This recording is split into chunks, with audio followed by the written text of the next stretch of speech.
Maurice Nicol's Psychological Commentary, Volume 5, Amwell, June 20, 1953. The Development of Understanding. If nothing ever falls on your understanding, this work that we study here is of no use to you. It cannot help you. Moreover, it cannot help you if externally you believe and inwardly deny it. Its truth has to be seen in your own understanding to become truth for you. Again, if you're told by people you regard as authoritative that the work is true, although you cannot see with your understanding where it is true, and accept it as being true because you were told it is, you will get nothing from it. Indeed, you will resemble many who believe their religion is true because they've been taught from childhood that it is so. This believing by imitation, by acquired habit, and by persuasion does not develop the understanding, but blocks it. What we do not understand cannot develop our essence. Now, it is the object of the work to develop the understanding in a man or a woman. As it was said in a previous paper and earlier, a belief by persuasion holds the understanding captive. It prevents it growing in its own way. You are told in so many words, you must believe, you must not try to understand, you must have faith, not understanding. The results is many beliefs, many faiths, many dogmas, many hatreds, many despisings, and many misperceptions and persecutions, and no understanding. Understanding is not sectarian. Understanding conjoins, hatred disjoins. When the work says that understanding is the most powerful force you can develop, it means just what it says.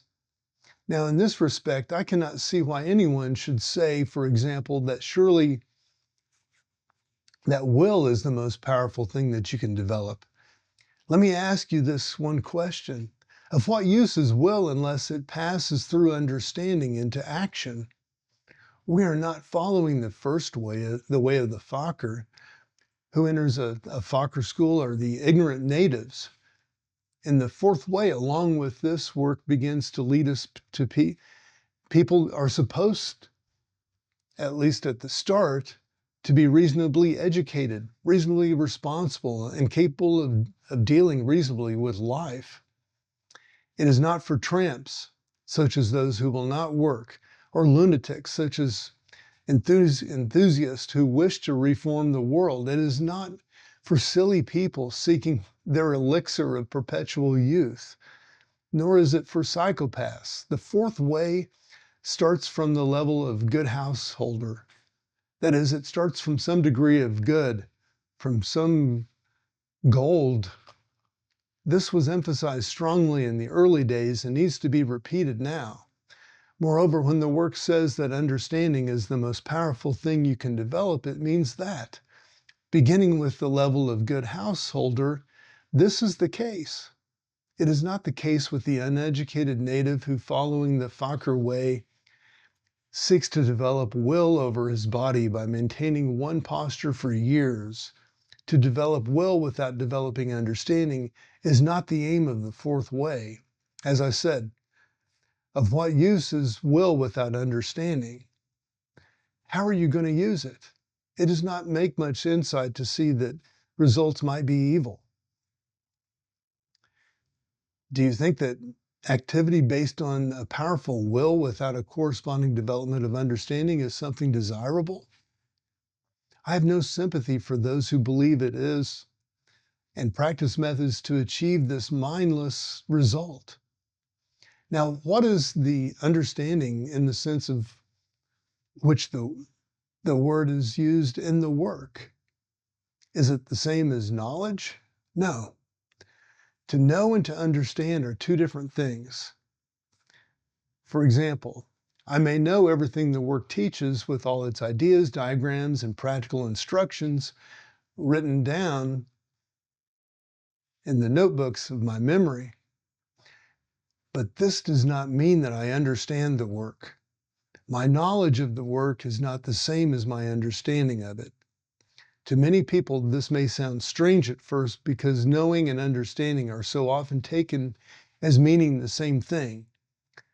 To take some examples, I may know that the work teaches that man has fallen asleep and that it is his first task to awaken, and through awakening to see that he is really what he is really like. This I may know as part of my knowledge of the work, but I will not understand what awakening is. I will merely know that man is said to be asleep and that he must awaken according to this teaching, which, by the way, is called esoteric Christianity. I will not understand a man asleep is in wrong ideas about himself and filled with illusions of his false personality. Simply, he cannot change himself through long and sincere self-observation in the light of the work. He begins to awaken what he is really like. Nor will I understand only in this way through thinking of himself and of life in a new light. He will ever get the strength gradually to die to what he was. So first he must awaken, then die, and then only then can he be reborn. All this is contained, of course, in the sayings in the Gospels, only they are not arranged in this order. I may also know, as part of my knowledge of the work, that man lives on a lower level of consciousness than in his right by birth. But that being brought up amongst sleeping people, he fell asleep himself through the terrible hypnotism of imitation. I may know all this in my memory because I have heard it. I've heard it said on many occasions. But do you imagine for a moment that I understand what it means? Of course not. It will merely be words. I may believe them or not, but mere belief will not make me understand. From all the above, you will see that it is only by applying the work to oneself that any understanding of it is reached. First, it is necessary to know the work, then to apply oneself by means of long and uncritical self-observation in the light of what it teaches. And as a result, you will gradually understand the work. Your understanding will develop. That is, your understanding will gradually pass into understanding through applying the work to your own being, whereby you will see the truth of what it teaches. But you can never see any truth in the work with such understanding as you possess. This transformation of knowledge into understanding through applying it to yourself by means of self-observation will not take place. In this short paper, it remains to be said that a change in the level of your being begins as a result of your gradual observation of it. That is, it is altered by slowly becoming more and more conscious of it, of all that is actually in you from what you imagine yourself to be.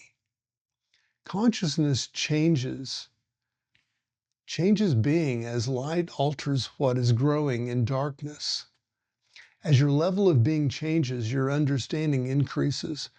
This is expressed briefly in a diagram relating knowledge, being, and understanding. This shows that a man having great knowledge and poor being understands little.